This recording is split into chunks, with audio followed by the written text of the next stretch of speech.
और शब्द अभ्यासियों का जो घट है वो तीसरा तिल।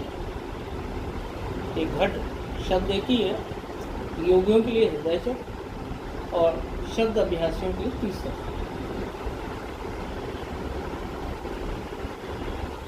उनका जो टारगेट तो तीसरा तिल होता है ना योगियों का, तो वो घट इसको बोलते हैं। हृदय चक्र के पट खुलेंगे तो यहाँ पहुंचेंगे।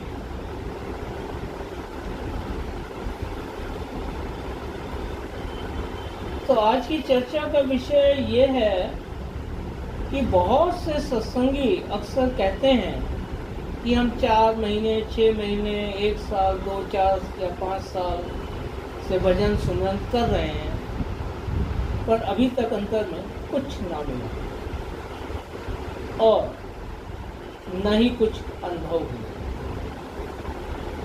दरअसल उनका यह सोचना सही नहीं है कि कुछ नहीं है। मैं ये नहीं कहता कि आपके भजन सुमरन में कोई कमी है।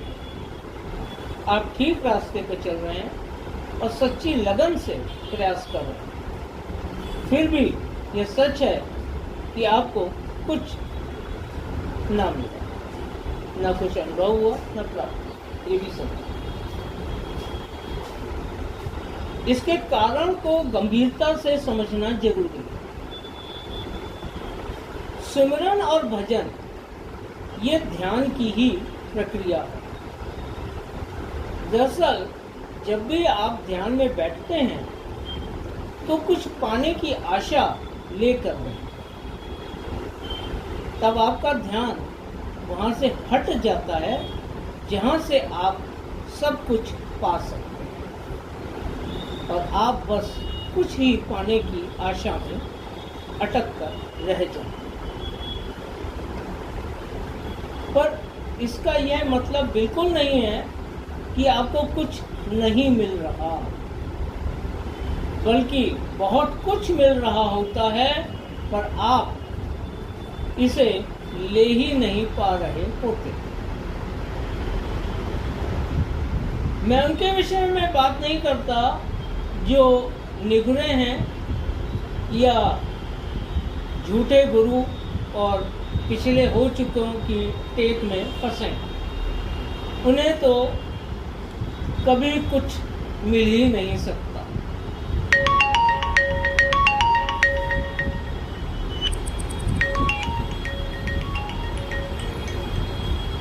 हाँ,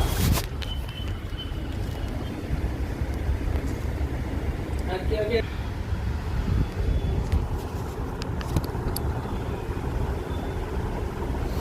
तो इसका ये मतलब नहीं है कि आपको कुछ नहीं मिल रहा, बल्कि बहुत कुछ मिल रहा होता है, पर आप उसे ले नहीं पा रहे होते। तो जो फंसे हुए हैं उनको तो कभी कुछ नहीं मिल सकता, बल्कि जो कुछ उनके पास है उसे भी वो गंवा देते हैं।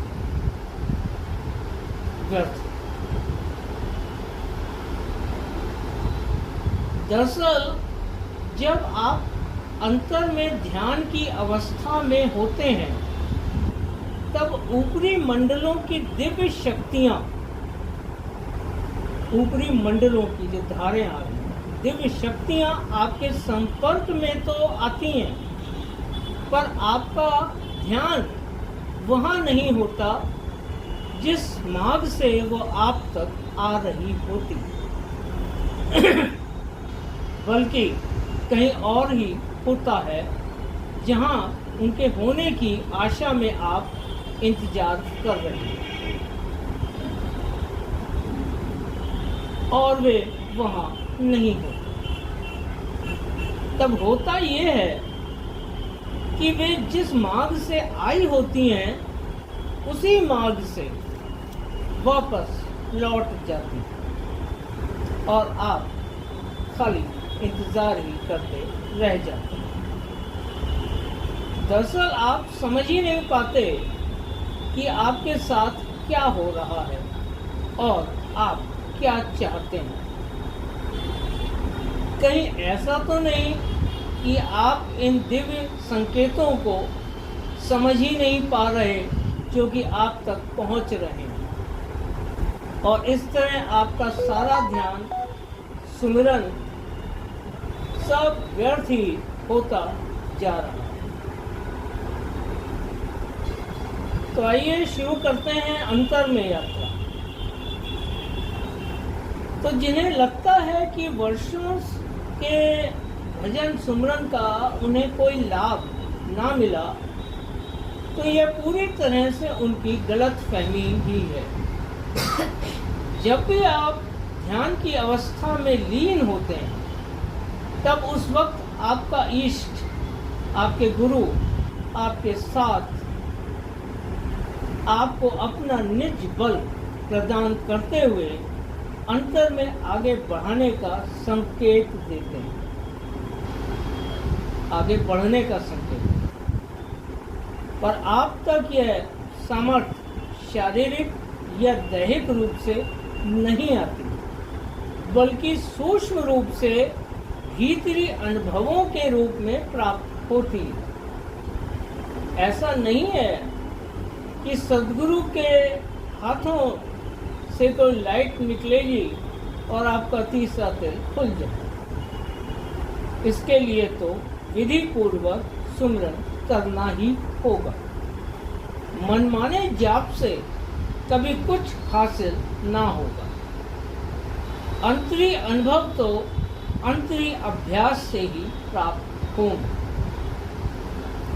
आधुनिक विज्ञान भी इस बात को स्वीकार करता है कि जितना आप इस ब्रह्मांड को जानते हैं वह सिर्फ 15% ही है।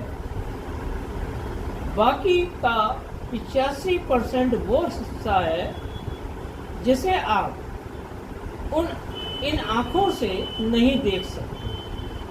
यह सूक्ष्म जगत है। जगत की समस्त शक्तियाँ इस सूक्ष्म जगत में ही मौजूद हैं, जिनका आपके अस्तित्व और व्यक्तित्व पर सीधा और पूरा प्रभाव पड़ता है। यह सूक्ष्म ऊर्जाओं का सागर, ऊर्जाओं के इस सूक्ष्म जगत से भौतिक जगत और विज्ञान, ऊर्जाओं के इस सूक्ष्म जगत से भौतिक जगत और विज्ञान अभी पूरी तरह से अनजान है।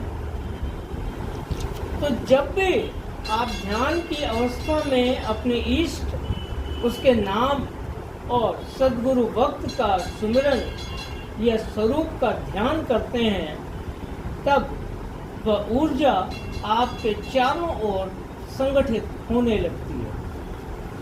यही निज बल का प्राप्त होना। तो जरूरी है कि आपकी उस संपर्क को प्राप्त करने और उस सामर्थ्य में समर्पित होने का दृढ़ निश्चय और इरादा रखते हैं। पर यदि आप तैयार नहीं हैं और भौतिक जगत के प्रति बंधन अभी ढीले नहीं हुए हैं, तो आप उस दिव्य सामर्थ्य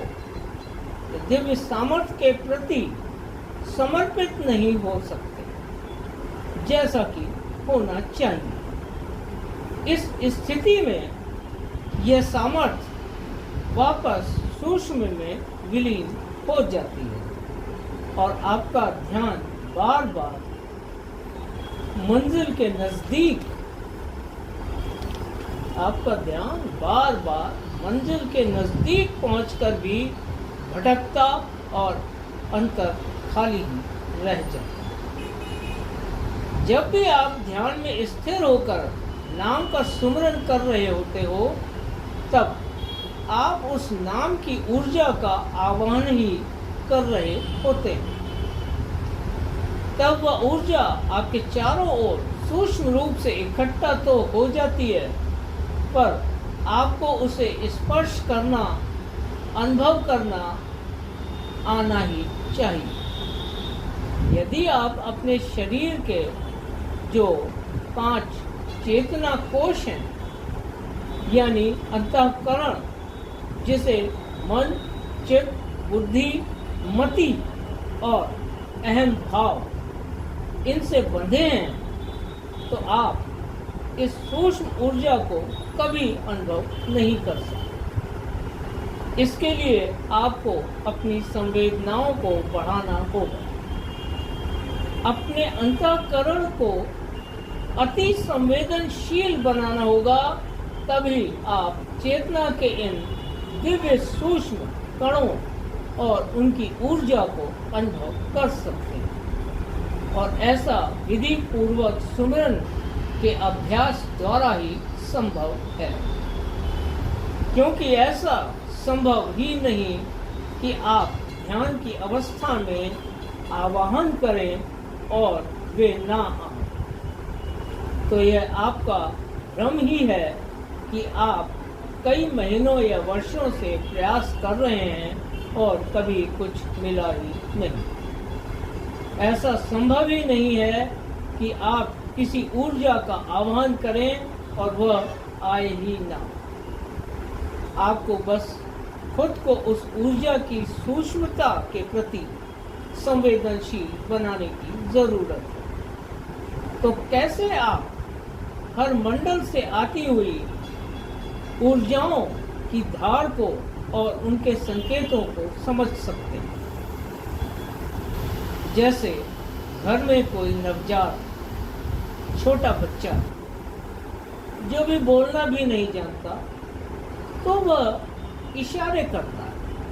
भूख लगती है तो रोता है। माँ समझ जाती है कि बच्चे को भूख लगी है। वो यह नहीं सोचती कि बच्चे का मूड खराब है। पर जब बच्चे का मूड ठीक नहीं होता तो माँ उसे खिलौने देती है, दूध नहीं पिलाती। क्योंकि माँ और बच्चे के बीच एक भावनात्मक नाता होता है। दोनों के बीच एक शुद्ध संवेदनशीलता काम कर रही होती है। बच्चा जानता है कि वो क्या चाहता है और माँ जानती है कि बच्चे को क्या चाहिए। फिर जब बच्चा बड़ा होता है तो माँ की आंखों के इशारे भर से समझ जाता है कि माँ क्या कहना चाहती है। भावों की यही संवेदनशीलता हमें अपने सद्गुरु के प्रति पैदा करनी होगी। जबकि हम ब्रह्मांडीय और पार ब्रह्मीय मंडलों से आती दिव्य ऊर्जा की धारों को समझने और अनुभव करने के योग्य बन सकें। तो जब तक हम ऊर्जा की दिव्यता के इन संकेतों को समझने के योग्य नहीं हो जाते, पूरे विश्वास और दृढ़ता के साथ हमें निरंतर अभ्यास करना ही होगा। यह अंधविश्वास नहीं, पर विश्वास ही है जो आप अपने अंतर में अनुभव करते हो। अक्सर अभ्यास में आपकी रीढ़ की हड्डी में एक सिहरन सी महसूस होती है। उसका स्पष्ट स्पंदन आपको अनुभव होता है, कभी आज्ञा चक्र पर तो कभी सहस्त्रार चक्र पर स्पंदन महसूस होता है। यही वह गुप्त संकेत है जो दिव्य ऊर्जा के साथ आपकी चेतना के संपर्क में आने पर होते हैं। जबकि आपकी चेतना का उठान इन ऊपरी मंडलों की ओर होने लगता है, जिनका की ध्यान की एकाग्र अवस्था में आपने सुमिरन किया होता है। ऐसे कई संकेत ध्यान की अवस्था में प्राप्त होते हैं, कभी कोई ध्वनि, कभी प्रकाश।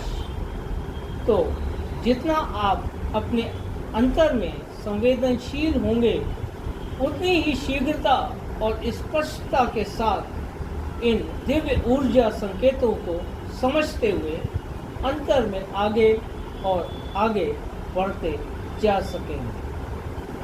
यही एक दिन मंजिल तक पहुंचने की निशानी भी है और आश्वासन भी।